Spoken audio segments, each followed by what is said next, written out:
IPO का आज है आखिरी दिन और अब तक जो सब्सक्रिप्शन है वो करीब करीब 2.5 गुने शेयरों के लिए आ चुके हैं। लेकिन अगर आपने पैसे अभी तक नहीं लगाए हैं या फिर विचार कर रहे हैं तो मौका आपके पास अभी है। हमारे पास आस्था जुड़ी हुई है जो आईपीओ मार्केट को, प्राइमरी मार्केट को बहुत नज़दीक से ट्रैक करती हैं, आपको व्यू देंगी। आस्था 2.5 गुने के आसपास का सब्सक्रिप्शन आ गया है। इशू साइज भी ठीक ठाक ही है, 835 करोड़ रुपए के आसपास का।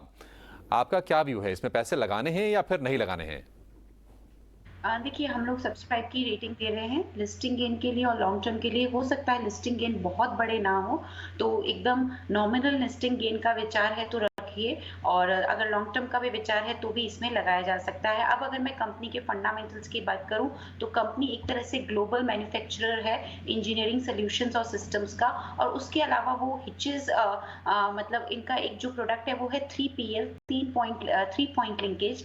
तो वो काम आता है, एक हिच होता है जो कि ज्वाइंट करता है किसी भी इंडस्ट्रियल ट्रैक्टर या ट्रक को उससे प्लो के साथ। तो उस तरह के हिचेस ये बनाते हैं और इनका ग्लोबल लेवल पे काम है क्योंकि उस प्रोडक्ट में इनका मार्केट शेयर 16% का है।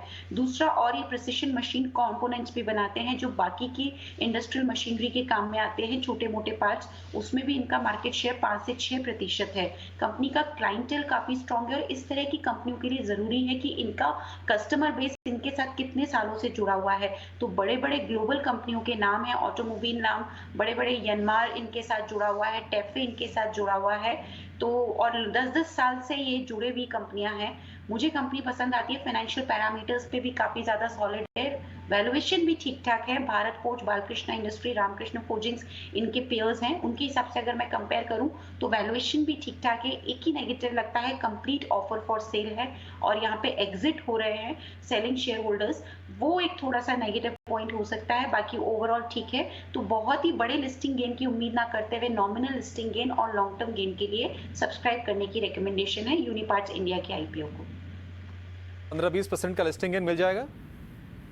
15-20% तो थोड़ा ज्यादा होता है, मेरे हिसाब से 10% तक का मिल सकता है। अभी ये आंकना थोड़ा सा मुश्किल है, लेकिन फिर भी मेरे हिसाब से एक नॉमिनल लिस्टिंग गेन मिनिमम 5 से 10% की उम्मीद।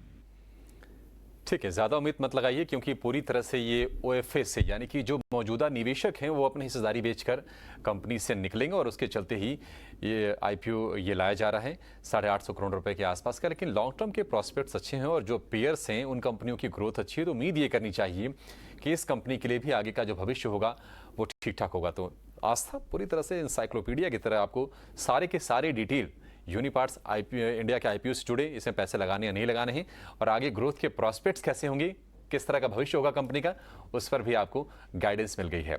उज्जैन